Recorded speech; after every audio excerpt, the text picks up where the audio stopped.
Hi, my name is Kevin Coleman. I'm a kite maker living in Canada, fairly close to Niagara Falls, geographically. This is the first of several videos to take you through the process for making an applique kite like the one that I've got behind me here. That's the most recent one I've made. And this is a process that I've worked through that actually allows you to scale up and use a full-size template that you can print off on your printer. So we'll go through that, and then I'll show you how you actually use that to guide the cutting, how to guide the gluing and the sewing, and right to the end of having the applique. For this set of things, we're actually going to do a kite that I'm making for one of my grandsons, which is a Ninjago figure. Okay, my grandson's name is Kai, and this is a Kai figure from Lego. So we're going to make an applique that looks just like that. Now the first section here is really on how do you go about finding an idea for your kite. So if you've already got a really clear outline drawing of what it is you want to do, then you can skip the rest of this video and move on to the next one, which shows you how to make a full-size template from that. However, if you're at the point where you're thinking you'd like to do this, but you're not quite sure how do you go about drawing it, how do you go about setting it up, then this video may be just right for you. It takes you through the steps that I go through to come up with the idea for each of my kites, and it actually shows you the source images and the kites that I made from them. Okay, so let's start. Again, as I said, this is all about how do you go about coming up with an idea for your kite. So as you know, we're working on applique kites, so we want to come up with an image that would make a good applique that could be added to a kite. The place I start, and there's many ways of doing this, anything that gets you to a line drawing will work, but the place I like to start is at Pinterest. And I'll show you a little bit how I use Pinterest. It's this site where people put all kinds of things that they've worked on or done or created. But the thing that's powerful about it is you can search it for an idea. So if we wanted to do, say we wanted to do an airplane kite, then we could actually search for airplane images. And the two places I look, the first time I saw this applique method, it was introduced as a stained glass method, or people call it sometimes stained glass method. So I thought, well, let's look at stained glass. That's always one of the places I look, and I'll show you a couple of examples where I've done stained glass patterns to a kite. So, and what we'll get back will be a lot of stained glass examples of airplanes we could choose. We could actually reapply any one of these, and don't be hung up by the fact that this is someone else's art and you're going to copy it. In fact, copying it for personal use, for making a kite that you're going to fly and you're going to fly for the amusement of friends and neighbors, that's absolutely within fair use of all of these. And in fact, the Pinterest site encourages you to adapt these ideas, and sometimes you'll see an idea and you'll see 5 or 6 different implementations of it. But you can see here it's all wonderful stained glass, some of them very simple, sometimes there's instructions. You could choose one of these. The other place where I look, because it occurred to me that as I looked through, I came across some things that were clearly coloring images, so I thought maybe coloring images is another thing to look at, so let's look at coloring pages. And coloring pages have the advantage, there's no color scheme, you have to imagine the colors on your own, but they give you these very clear, well-defined, drawn outlines that would be very easy to turn into a kite. Now, how would you evaluate these as you look at them for kite material? Well, one like this would clearly work, very simple, you're looking for relatively few shapes, and something that would suit itself to solid colors, because at least certainly in the beginning you're going to be doing solid colors for each of the shapes. There's one there, very, very simple. You'll see the very first one I did was a very simple, it wasn't an airplane, but it was a very simple design. That would be very easy to turn into a kite, and so would the clouds. Some of these would not work. This would not work very well for a kite without a lot of work, because there's far too many small details. It's not going to be sewable, so the things you want it to be sewable, and you want to know that when it's up in the air, people are going to be able to see the detail that you've put on it. This would not be a sewable kite. It's too many lines, they're too thin, too tiny. This one would not. This is not really a suitable design. This balloon would work. Very easy to do this balloon, and in fact it's very similar to a stained glass one I saw. I wonder if it's the same same person has taken the idea and reapplied it. Again, helicopter, great helicopter. This would be a wonderful applique. These two, not so much. There's too many details, too small. Right? This one could work, but you'd really have to simplify the background. If I were doing this one, I would actually, let me just make it bigger. I would actually keep the outlines of the plane. You'd have to simplify these to just rectangles perhaps, or maybe you could put a solid rectangle and still have those bars. It'd take some work. You might not want to try and do the Marines word on there, but if your kite was very big, that would be possible to do. And then you'd simplify this background. You'd do something different with the background. So sometimes you can pick just elements out. If I saw one of these if I liked this one, then I could actually save that to my kite pattern ideas, right? And then I would have that now as part of my own personal collection. So if we look at my collection of kite pattern ideas, you can see these are a current thing I'm working on, and in fact the one we're going to be working on today is this one, but I'll come back to that. You can see these are things I've looked at in the past. I looked at flowers for a while. I thought the birds were interesting. I was kind of inspired by Jill Bloom's work at that point. Not sure I'm ready to take that on. I was thinking about doing a Tree of Life one. I'm going to come back to this one because I made this one into a kite, and I'll come back and show you that. You can see here unicorns, and I'll come back to a unicorn that I made into a kite. And as we go down, you'll see I wanted to take you to this one. The very first kite I did, I had made a green Rokaku kite, and I thought I would try an applique after watching a video by Ron Gibeon. And so I looked for something that was a very simple shape for my first applique, and I found this duck. And you can see that it's very simple, relatively few lines, only really two colors in the duck itself, so nothing complicated there. And this was the first kite I did. Now one of the things I learned here was I had already made the kite. I had the green kite because I just wanted to build my first kite. And then when I decided to add the applique, I ended up working on the built kite. And that was a problem. I would not do that again because all of these reinforced bits and the little pockets for putting the spars into, and here there's little bits of hardware back here you can't see, but there's little rings that hold the end of the spars. They just got in the way sewing. And also I worked directly on the whole kite. I didn't make the applique and then added it. I actually just worked directly on the kite canvas, and that's a lot of material to try and haul around. I'll show you a picture of my sewing machine when we get to that section, but it's just a standard household sewing machine, nothing fancy.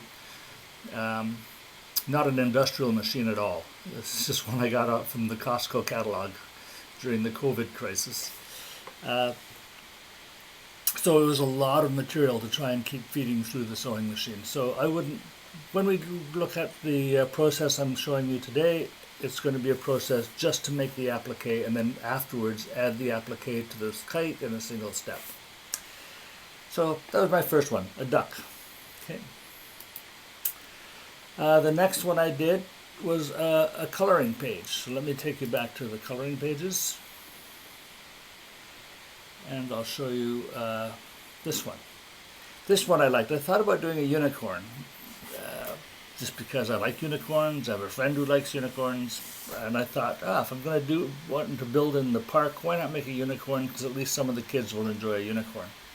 So I looked at a number of these. The one I came down to in the end was the one with the rainbow, because I thought, well, that's pretty. It'd be a chance to put different colors in, and it'd be a little bit more work.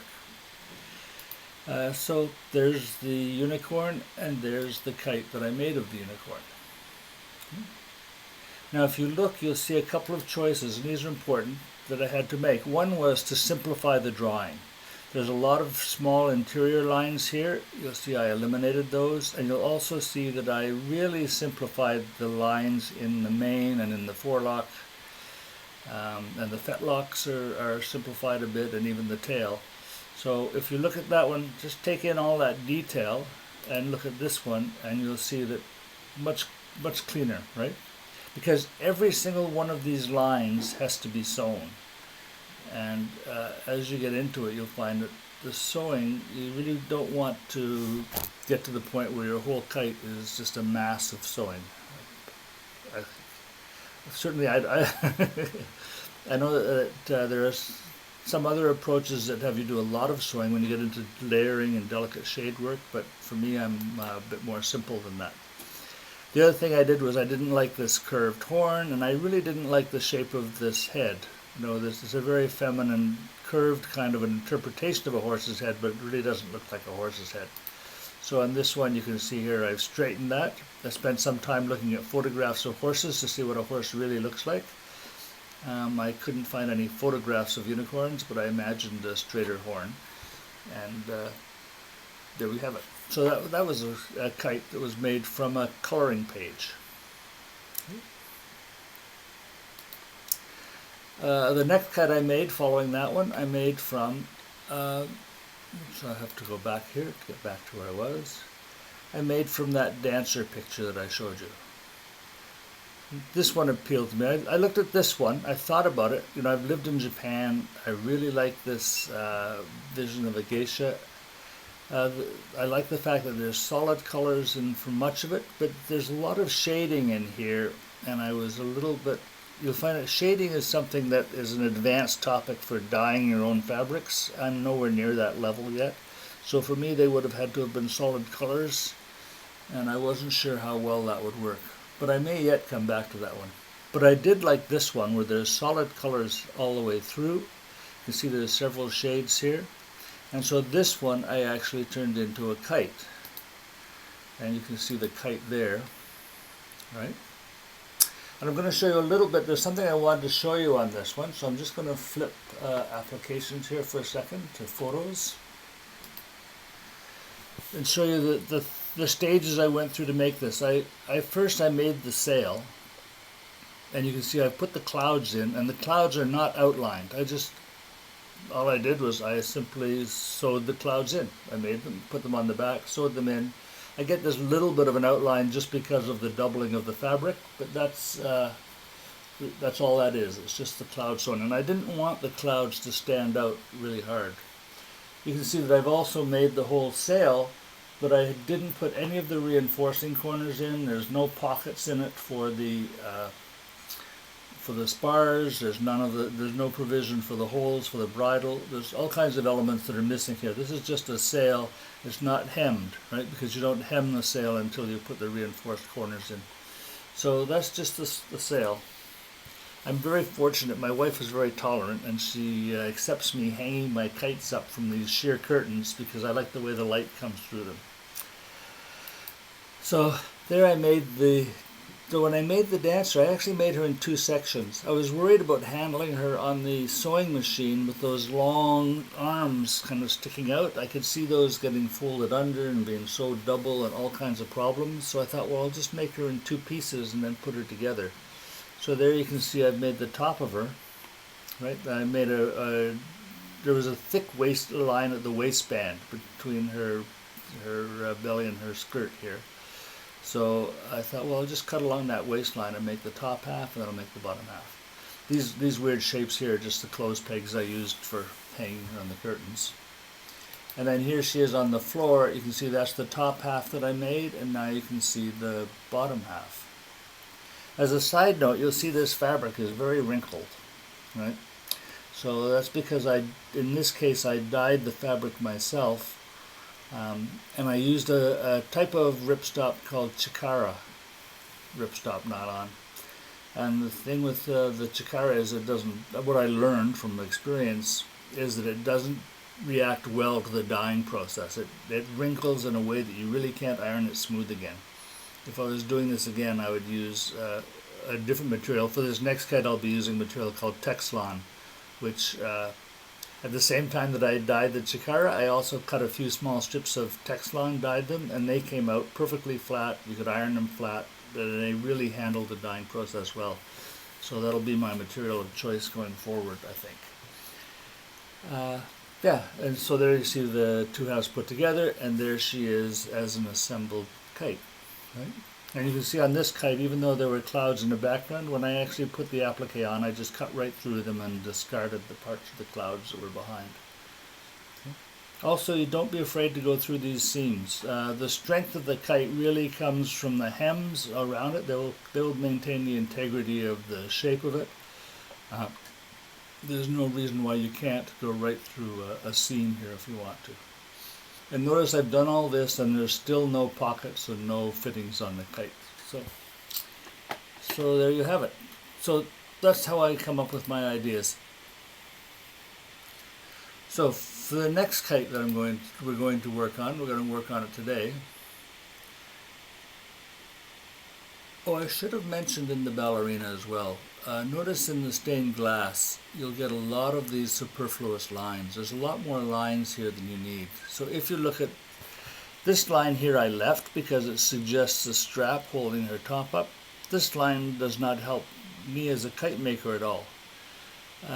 This line here doesn't help as a kite maker. I chose not to leave the chin line in because I thought it made her look too angular. These lines I generally left in, so you can see them.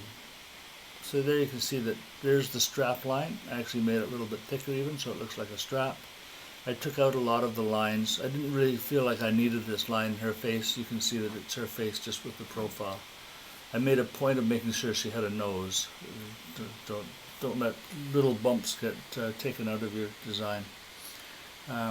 For the most part, I left these skirt lines in. I tried taking them out, but I realized where they'd come from was in the original photo. The stained glass artist had just tried to catch the draping of the fabrics. Something else I tried, I'm not sure if it was entirely successful, was I only really dyed two shades, this light shade and this darker shade for the dress.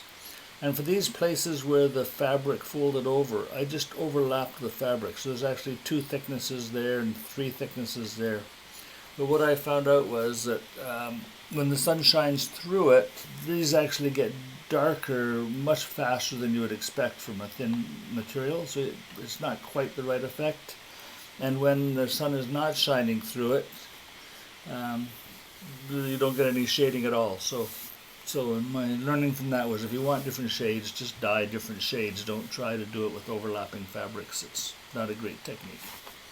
Okay, there we go. So that's my thoughts on that. So for the one we're going to do now, going back to all my pins, is we're going to take on this one. This is a character called Kai, has the same name as my grandson. And in the next section, I'll show you how I went from this image. Maybe I'll tell you the last step here is simply to save this, save the image as, and you save the image into a file somewhere. And you've got a JPEG with this drawing on. And in the next section, I'll show you how do we take that and end up with a refined image and actually a full-size template that we can use for cutting out our applique. Okay, so that's the end of this section.